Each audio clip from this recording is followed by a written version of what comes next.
கோட்டையிலே நமது கொடி பறந்திட வேண்டும், கொள்கை வீர தியாகங்களை ஏற்றிட வேண்டும்.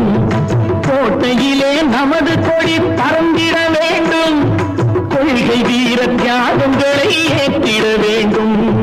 புரட்சியிலே சரித்திரத்தை மாற்றிட வேண்டும், பொது உடைமை சமுதாயம் வளர்ந்திட வேண்டும். புரட்சியிலே சரித்திரத்தை மாற்றிட வேண்டும்.